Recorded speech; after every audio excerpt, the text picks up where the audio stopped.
Our next guest, keynote speaker, ladies and gentlemen. I've watched this guy on TV for years. I think he's been the head of the New York City PBA for like 16 years, if I get it right, 21 years, something like that. And let me say, when I watch him on TV, I get scared. I wouldn't want to be on the opposite side of this guy. And there are so many elected officials in New York City that run when they hear the name Patrick Lynch, President, New York City PBA.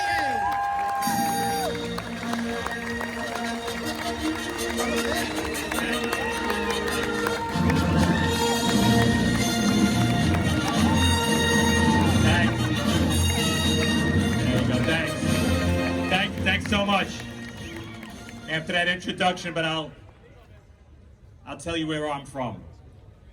I'm from a town a little west of here, and I have to tell you, our city hall is under occupation. The mayor's office has a communist.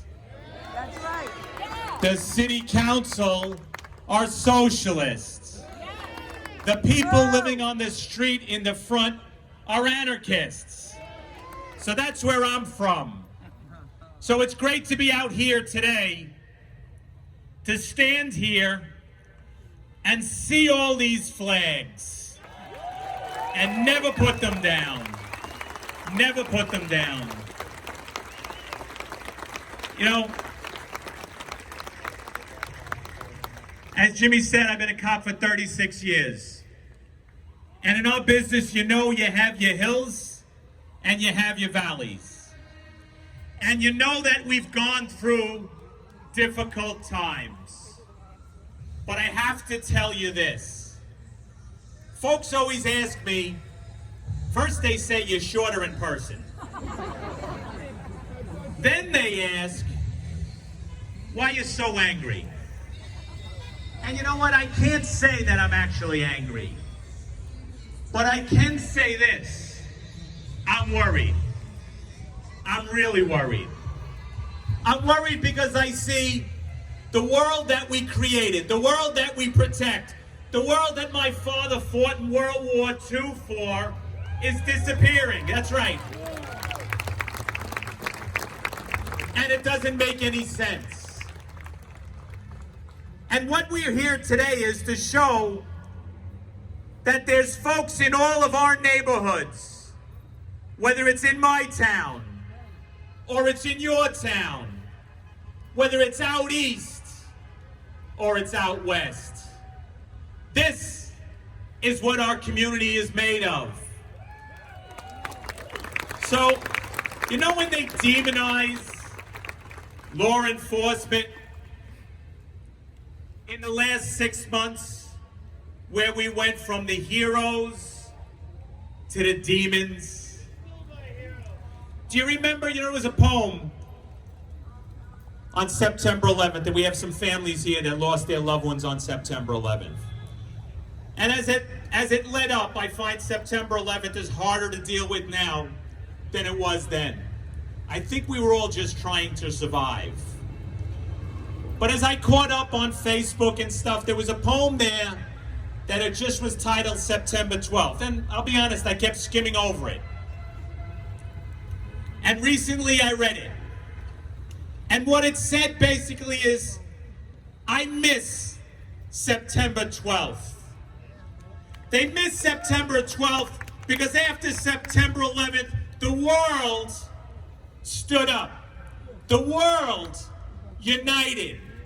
They applauded on 12th Avenue when we were coming out of Ground Zero. Now, it wasn't just New York City police officers. It wasn't just our firefighters. I remember getting on the LIE well into Queens, heading into Manhattan on the 12th. And I thought some guys were lost. At one exit, there was a Suffolk County radio car. At the next exit, there was a Nassau County radio car. And then what I realized, I think I was in a daze, I realized that they were heading to ground zero. They weren't lost. They knew exactly where they were. They knew exactly what they needed to do. They were in a war. They were attacked. We were attacked. You were attacked. And there were lines. There were lines of people buying flags. There were lines outside ground zero. As we walked in, there was a woman there that handed me a bologna sandwich. And I realized that that woman went into her refrigerator, took what she had, and did what she could, and handed me a sandwich. That's what America is. This is what America is. And you know what? As we stand here today, and yes, I have to admit, I'm angry. I can't help it. But you know what I'm not? I'm not afraid. There's so many people in this world that are afraid. They're afraid of the criminals. They're afraid of what might happen. But do you know why I'm not afraid? As I stand on this stage and I'll say whatever I want, I'm not afraid because I know there's law enforcement in this crowd that would rush this stage, would circle me, and allow me to say what I believe. Allow me to pray as I will. Allow me to love who I love. Allow me to do the job that I do. That's what you do. You know, these blue line flags that are here, you know, people are even trying to demonize what that blue stripe stands for. I'll tell you what that blue line stands for. It stands for my freedom, like our American flag. It stands for those great women and men before me who were better than me, who did more than me, who gave their lives for me. That's what that blue line stands for. No one will ever take either one of these flags. My father wouldn't let them take that American flag. I won't let you take that blue line flag. And none of us will allow them to take the memory of those that went before us. You know, as we stand here, and we heard you speak, and then we heard you speak. As we were here, we realized there's others that are pushing through the crowd. There's others who are standing in the crowd with their head down that are feeling your pain. We also have the crowd here, other families of police officers who gave their lives in the line of duty. We have Mrs. Sledge. I saw her up over here when I came in. Her husband was killed in the over here, there we go. Killed in the 6-9 precinct. He was dragged to his death. When I was a young man, I heard it. As a young man, I cried because I realized how brutal it was. But then I got to know you. I got to know you and your strength. But it doesn't end there. I spoke of September 11th. Also in the crowd is Maggie McDonald and her daughter. Where is she? She's here. I met her probably on September 12th as well. And I realized why her husband was willing to give his life. Because I met his family. And your family was like my family. And also in the crowd here today is Patty Ann McDonald, whose husband Stephen, where are you? Whose husband Stephen gave his life, was shot in Central Park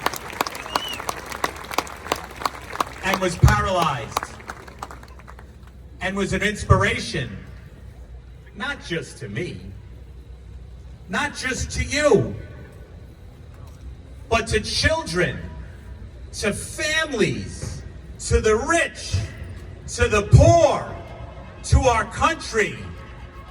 Stephen would come into a room and it got as quiet as it is now. And you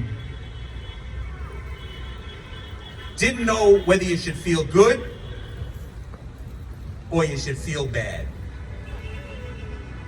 And then he'd point at you and tell you what you haven't done and what you need to do. He was family. And I realized what we're in front of is a true American hero. So, and I know there's other families here that I didn't run into. And I know there's families from other departments that I may not have met. But in the New York City Police Department and in law enforcement, there's a tradition that we do. And we're gonna do it now. Most of us are standing. Some of you aren't. But when you announce a family member of a New York City police officer who gave their lives in the line of duty, just like our flag, we rise to our feet. Now rise to our feet. And we applaud. And we applaud. We applaud. It may sound odd, but we applaud. But that's the respect we have for you. And you deserve it. And I thank you for it. Now,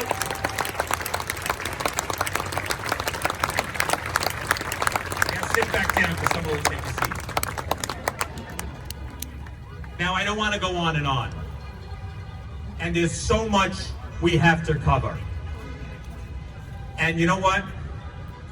As we look out in this crowd, and I wish you were able to stand here and look out at you. There's some folks in this crowd that when they leave here are going to go to their station houses. They're going to slide behind the wheel of that radio car, and they're going to go on patrol. Let's thank them for not only what they did yesterday, what they do today, and what they're willing to do tomorrow.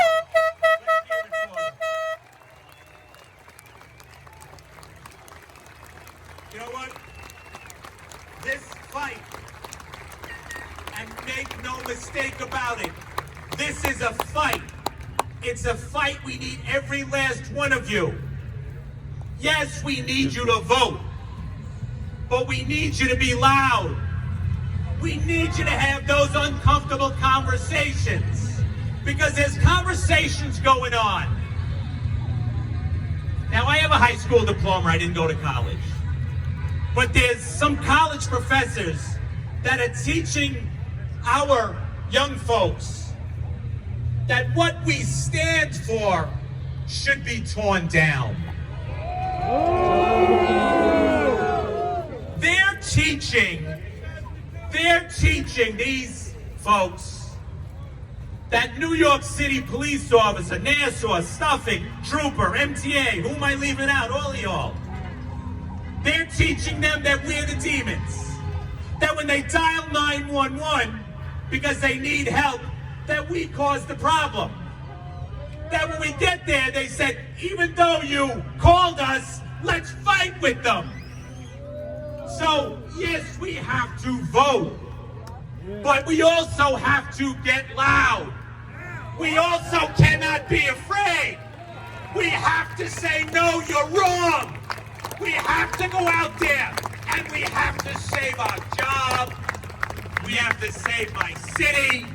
We have to protect your town. And yes, we have to stand once again for what we stand for, our country. Yeah. How many here are veterans? Raise your hand, make some noise. Here you go. You know what? Let me tell you something. My job is to talk about the cops, and I'll never apologize for doing it. But the reason the cops can do what we do is because of you. I thank every one of our service members here today.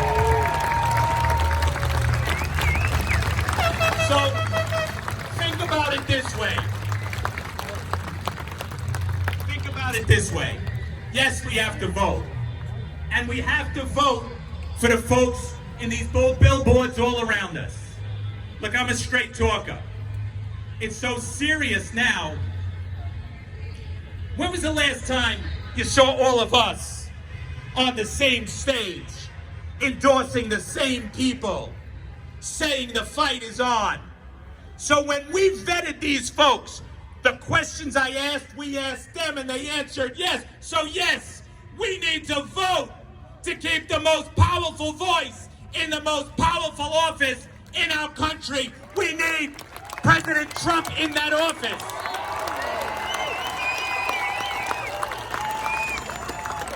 But let me tell you this, none of us who have the privilege of serving and getting elected do it on our own. None of us. We like to think we do. Everyone else does the work, I take the credit. But in reality, every one of us knows it's the team that's with you that gets it done. That's if you run for the parish council in your church. That's if you're on the board of the VFW, or you're in the Knights of Columbus, or the Ancient Order of Hibernians. Every one of us needs the right people in the right spots. So, the folks that are going to speak behind me today are the right folks for the right spots to help the right guy up in the White House. God bless each and every one of you.